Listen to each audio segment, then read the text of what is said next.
Hi guys, bienvenidos to the first episode of the first podcast of UCFNAHJ called Fuera De Horario. Hello. I created this podcast so UCF students can have a way to express themselves in another form of media. Podcasting is a thing now in journalism and a sort of new thing in media that's been introduced. So I want to bring it to UCFNAHJ, and we're spotlighting people in the community who have made an impact and who have inspired people. So for the first episode, I thought no one better than Isa. Do you want to introduce yourself? Yeah, I am Isa Isabella, and I am the secretary of UCFNAHJ, and I'm so happy to be here. Yay! Okay, so this podcast is going to be available, primero va a ser en dos idiomas, Spanglish. It's going to be available on Spotify, Apple Podcasts, Apple Music, wherever you get podcasts, and on video form on YouTube. So si quieres ver la cara de nosotras, va a estar en forma de YouTube.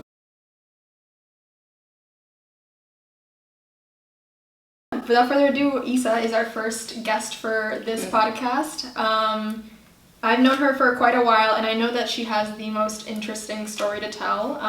She's told me countless times, and I just think it's so inspiring to journalism and people who want to go into this industry that I thought no one better. So, Isa, dime un poquito de tu historia en como tú quieras explicarlo.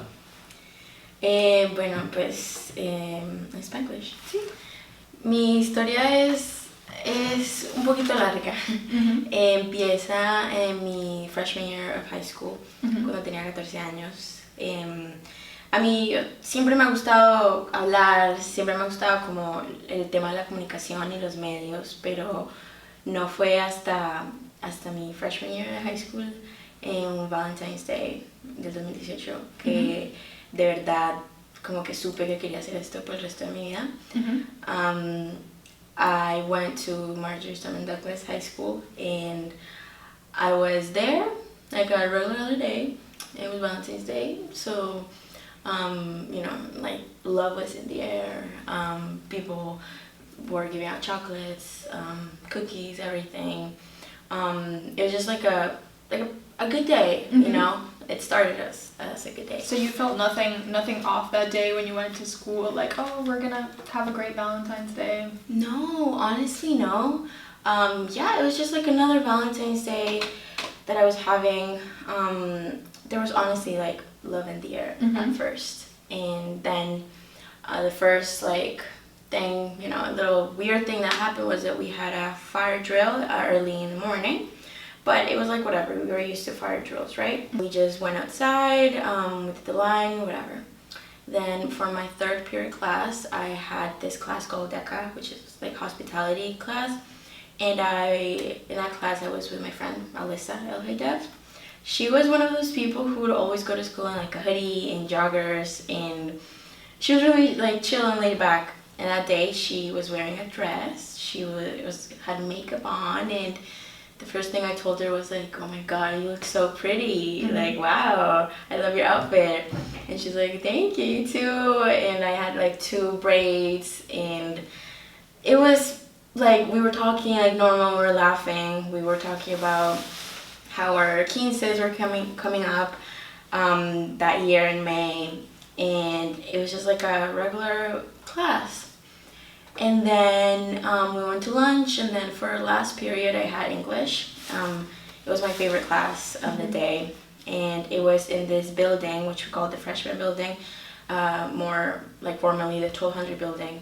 And so I walked in there, and I see her in the hallway, and I just say hi, I waved to her, and I thought I would see her again the next day in class, but that didn't happen. And I went into my English class. We were learning about Romeo and Juliet. We were writing Valentine's Day cards. I was just in my favorite class with my favorite teacher. I think it was like 20 minutes before the last bell rang that we heard boom, like just like a super loud noise. And we all like looked at each other like, what do we do? And then... Did you know immediately what was going on, or No.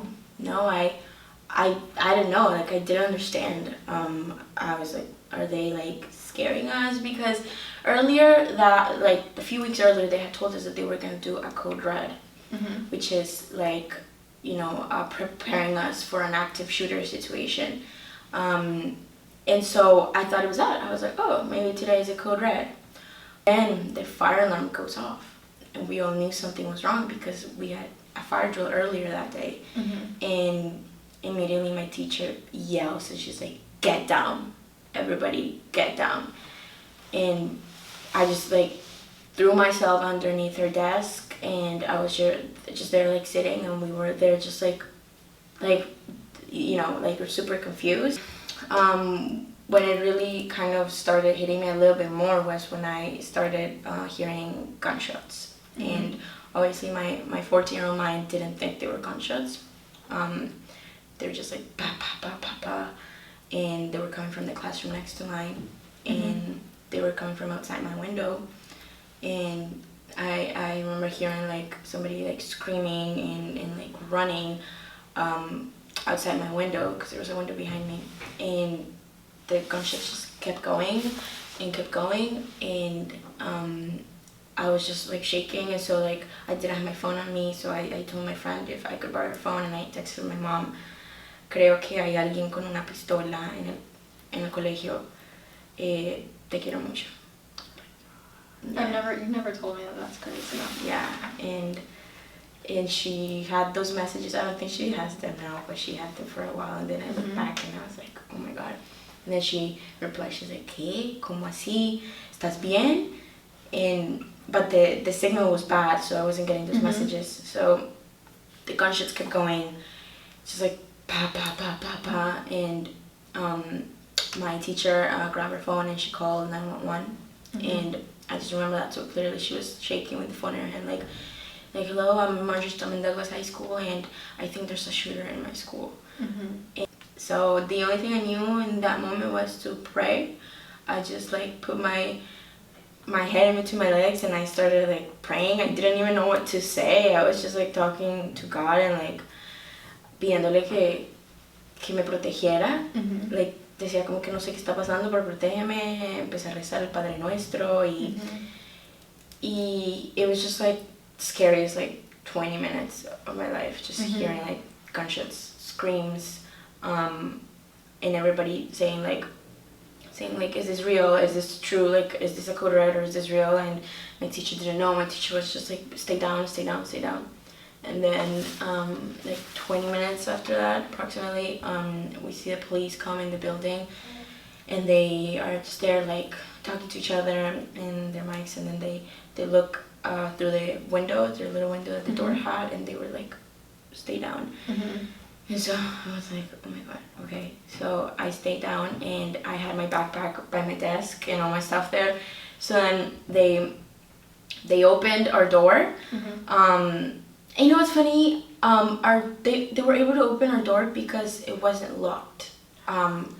Because they didn't have keys, you know, now that I think about it. Because for some of the other doors, they had to shoot through the window. And that's also something traumatizing for the other kids, because like they shot through the window in order to open the door. And so I just think I'm so blessed that the shooter didn't go into my classroom. Because when I saw like documentary about it, like a year after, our classroom was one of the only ones in the first floor that he didn't go into. He like tried opening it, I don't know, he couldn't. It was just God that he couldn't go in. The police like opened the door and told us like, go, like run, just leave. And so I was like one of the last ones to get out of the classroom, because I was grabbing my phone because I knew I had to talk to my parents. And they told us like, don't look around, just leave. But like obviously you're leaving, and I saw blood and like desastre en el piso, and just like blood on the ground, and I just tried to ignore it, and I just kept running. I was the first group of kids to leave the school, because the shooter came through the door that was next to my classroom. And so they came through that door, and they let us out. like everything looked like a crime scene, like a movie, like helicopters, ambulances, like a super long line of cars of parents waiting for their kids, like the news, o sea, un mundo de reporteros, un mundo de gente just there, like, I remember just like feeling like everything was moving in slow motion in that moment, just like looking around, just trying to process everything. And the police were like, if anybody knows anything about the shooter, come, let us know, give us information. They, like, I left the school and they still hadn't caught him. And later I found out that he walked outside the building with all of us. Like, he put on, because he was an alumni, so he put on a shirt of like JRTC or something from the school, and he like walked outside with all of us. Like, all I know, he could have been walking out with me. I feel like when it really hit me was when I get a call from my mom, and she's like desperately crying, and she's like, ¿Qué pasó? ¿Dónde estás? Dime. And I physically couldn't get the words out of my mouth. I was like, you know, I even like told my friend, like talk to her, like I can't speak. And then my dad was like, Isabela, díganos qué pasó, tranquilícese, respire, qué pasó, tenemos que recogerla. And I like tried my best to like gather my thoughts and my words, and I like told them like que estoy afuera del colegio. Nos dijeron que corriéramos, que saliéramos, todo está cerrado, solo nos dijeron que corriéramos. Y bueno, vaya a un lugar seguro y cuando esté ahí en alguna parte avísenos, por favor. So I just started like running, like literally with my friend, and we were just running without like, you know, like sin destino. Y yo le dije como que, okay, like, hold on, like, where are we going? Like, we can't just leave, like, he's still like there. Entonces she called her mom, and her mom like picked us up from the place where we were. We were just at a street in Parkland, and she picked us up, and in the car, my friend looks at me and she's like, Alyssa got shot. And I was like, what? Like, Alyssa Elhadef? Are we talking about the same person? And she's like, yeah. And then she started crying, and I was like, no way. Like, I was like completely in denial. We kept going in the car, and I was like, no, like, I'm just not even gonna think about that, because no, that can't be. I literally just saw her. Like, I just saw her before class in the hallway. No. And so we get to the Publix nearby the school, and that's when my parents were waiting for me. And I remember when I first hugged them, it was like I felt such a sense of relief. Like, if I hadn't seen them in years, like, that was like, I was still like you would think that you're desperately crying, but I wasn't. I was just there, like, in shock. And so while all of this was happening, like, obviously there were like reporters from all over the nation there. And even before I met my parents, I forgot to mention this, reporters were asking everybody, can you give us an interview, can you talk, can we please get some words? And all of my friends were like, no, like, and it's fine, like, obviously in that moment you don't want to, but for some reason I wanted to. And it wasn't even the fact that like I wanted to be on TV or anything, it was just the fact that like I saw them there, like, really trying to, you know, tell the world what was going on. And I was like, okay, like, I can see what happened to me, I can tell my story. Y me acuerdo que me entrevistó como noticieros en español, y yo era así hablando como que sí, y escuchaba tiros, escuchaba balas, y gente gritando, y vi sangre. And the reporter was like, like, estaba impresionado de que yo estaba diciendo todo eso tan naturalmente y tan fácilmente. Y es como que mi mente no había procesado eso todavía. Mi mente estaba como que en shock y estaba como que en autopilot. Sí. Just like saying whatever I saw, you know. Y I probably spoke to like 7 news stations that day.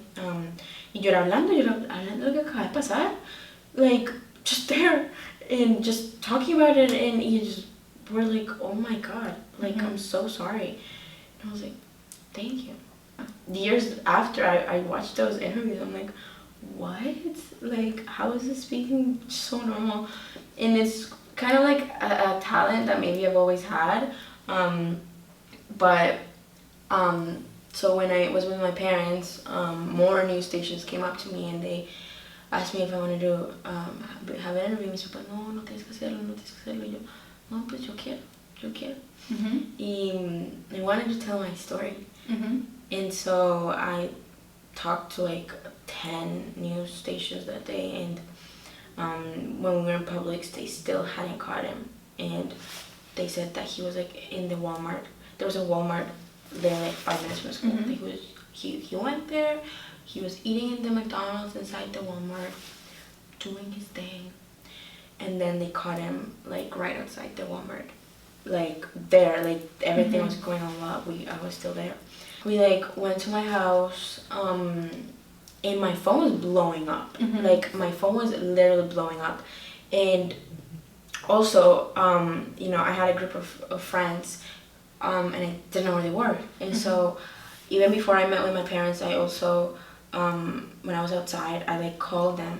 I'm like, ¿dónde estás? ¿Estás bien? Acabo de salir del colegio. Like, they still haven't caught him. And my friend was like, what are you talking about? And I was like, what do you mean? She's like, we're in lockdown. I'm hiding in a closet right now. I don't know what's going on out there. My friends, since they weren't in the building, they thought it was just a code red. And they were in lockdown for like 2 hours. So my friend had no idea what I was saying. Like, she had no idea what was happening outside. And so I like scared her. I scared the crap out of her. She's like, what do you mean? Like, there's an actual shooter? Like, we all thought it was a code red. We're still in lockdown. I'm hiding in a closet. And I was like so, you know, scared for them. And I also had another friend who I knew was in the building also, and she wasn't answering her phone. And I was like, oh my god. So when I was with my parents, like, we were also trying to get in contact with her. And I was calling her and she was answering. And so finally she answered and she's like, yeah, I'm okay. I also left the building. And then I remember getting home that night and seeing my school on the news. And the headline saying, largest mass shooting in the US. And I was like, what? And like videos of my school. And it was just so hard to process that first day. I was just there like staring at the news, like in shock. And my mom was like, no, apaguemos esto. Yo, no, like, let me see. Like, it was just so weird. And then I got called by Jorge Ramos, who is this journalist from Univision. And he told me he wanted me to go to Univision, to El Punto, to Univision Miami, to have an interview with him. I was like, okay. So they picked me up in a fancy car, and I get there, and when I walk in the newsroom, it was like, whoa. Like, I just felt something like I was meant to be there. And you know, they did my makeup and my hair and whatever, and I sat there, and you know, we talked about it. My parents were also on TV, and he just asked me questions, and for some reason, o sea, tenía una facilidad de hablar y de contar todo, que todo el mundo estaba super like in shock about that. Después de eso, I found out that my friend had died, Alyssa.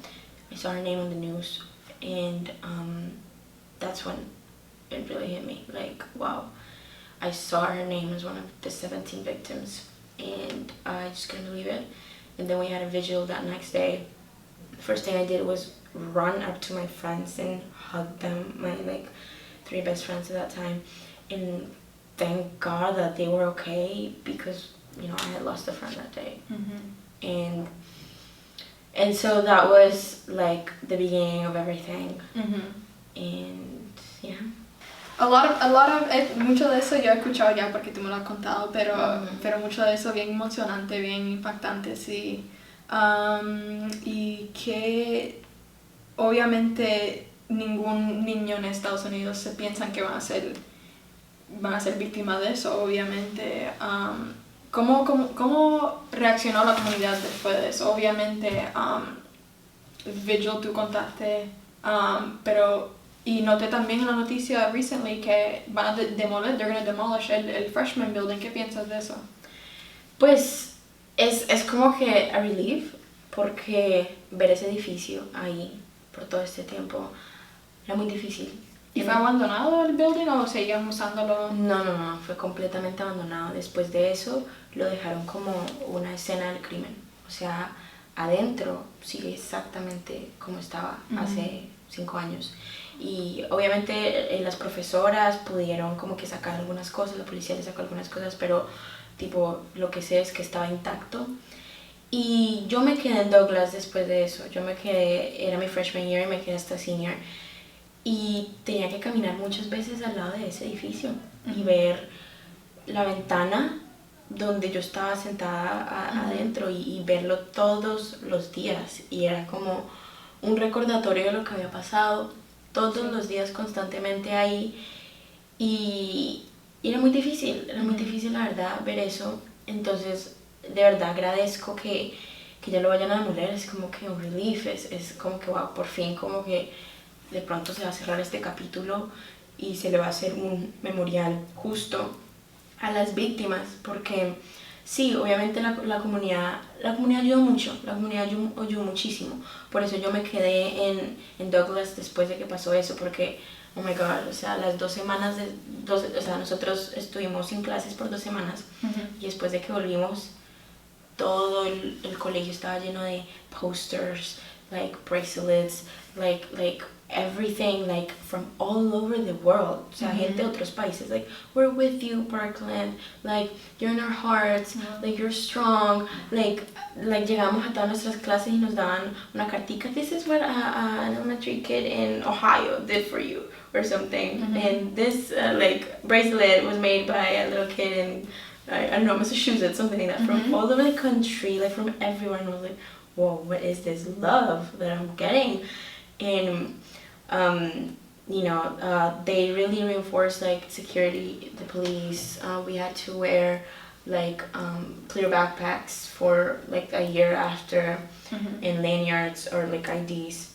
So the community honestly really helped, and because that had never happened in Parkland. Like obviously Parkland was a really quiet town. You know, people of like money lived there, so nobody thought it would ever happen in that town like Parkland.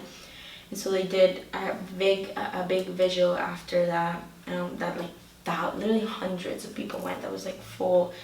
And then they did like memorials for them, like at the Parkland Park, with like pictures of them. And I remember going there and seeing Alyssa's mom and just like crying and just I couldn't believe it. But the community was amazing during all of this, and just the fact that they are taking down the building. Yes, even though it's like 5 or 6 years after, I know other tragedies where the building or the place is still there, it's still intact, and it's still haunting victims and survivors. So I just really thank the community for that. El que hizo el tiroteo, no quiero nombrarlo, pero he was sentenced to 34 life sentences in prison sin parole. ¿Tú crees que eso es un buen castigo, un castigo bueno, or does he deserve more? ¿Qué tú crees? Pues with that es difícil, porque tipo él estaba entre eso o la pena de muerte, ¿no? Y yo crecí sabiendo que uno no le puede desear la muerte a nadie, obviamente. Pero con él era muy difícil porque me acuerdo que I was watching the trial cuando están diciendo eso. Y es como que si estoy bien, las leyes de Florida dicen que if a crime was like calculated, like meticulously calculated and planned, they get life in prison. No, they get like, what is it? Death, como que, pues sí. Entonces, I'm like, okay, esas son las leyes. Y él lo planeó, él lo posteó en Facebook. Él posteaba como que, I'm gonna shut up Douglas. Like, él tenía todo un plan. que la policía just disregarded porque no, they didn't look into it well enough. Y como que una persona así es como que if that type of crime, that type of people are not getting the maximum punishment, then who's gonna get it? Then what do you have to do to get that punishment? Do you have to like kill thousands of people? Like, no, I don't know. It was like really frustrating, and I know also for some like families that was not what they wanted. They wanted like the death sentence.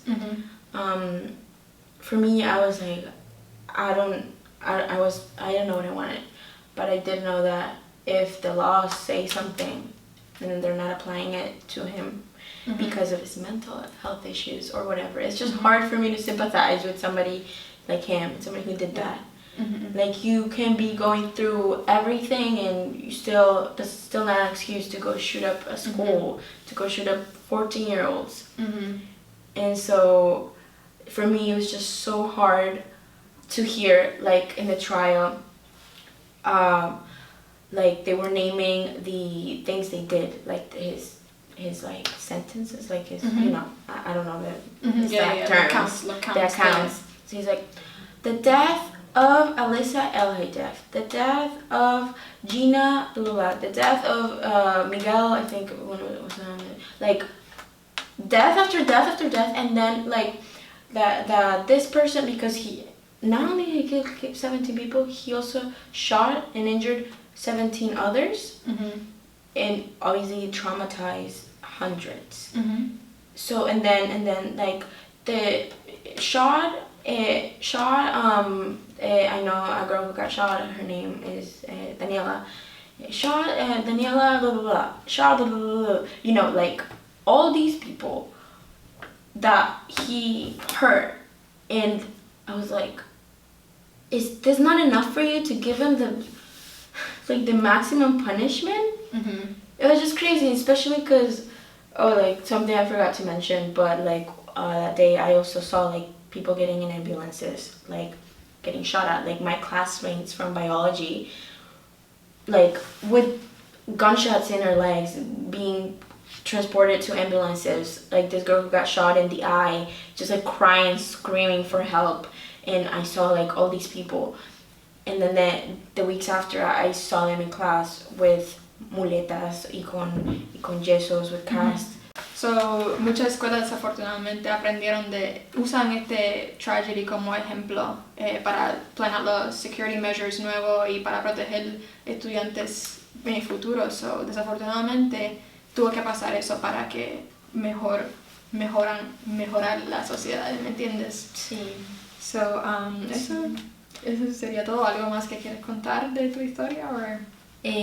No, pues solamente como que después de eso, como que llegó lo duro, ¿sabes? Como que ese momento obviamente fue duro, pero el aftermath fue lo más difícil. Lidiar con eso todos los días, sentir como que me ahogaba en my sorrows, en mis penas, en mi sufrimiento, porque también era como que algo que pasa, es que uno le da survivor's guilt. Y uno dice como que, why am I here when all these other kids are not anymore? Y también como que guilt de que yo decía, no, but other people get shot, other people like he went to their classrooms, and all that, like I'm okay, like my story like is not, you know, as bad as them. So es como que lidiar con eso de que you have to like get better, and your story matters, and what you lived through was something big.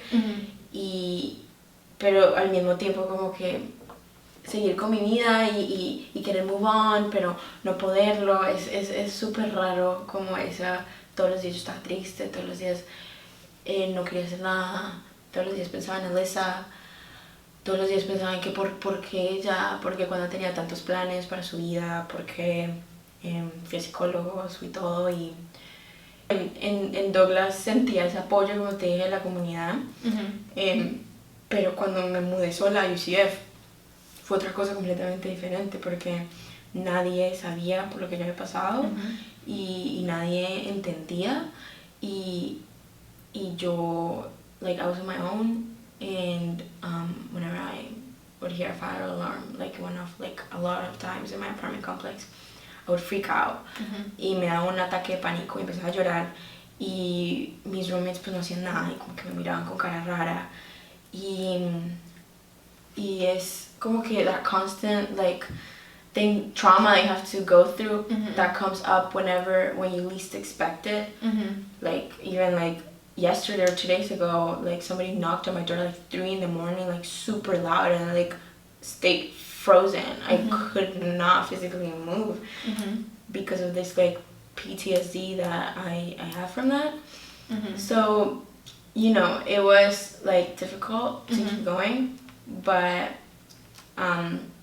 you know, like I said, I found my passion for journalism after that, so that's kind of what kept me going and kind of what made me want to stay in UCF, because I was like, no, this is worth it. I want to pursue that passion that this shooting left me, and yeah. Very cool. Y yo sé que tú, like, you really care about this stuff, porque cuando te pregunté que si quería hacer esta entrevista, tú rápido, like, sí, let me tell my story. So bien impactante que eres, y buena periodista, y buenas calidades de periodista que tienes. So. Yes.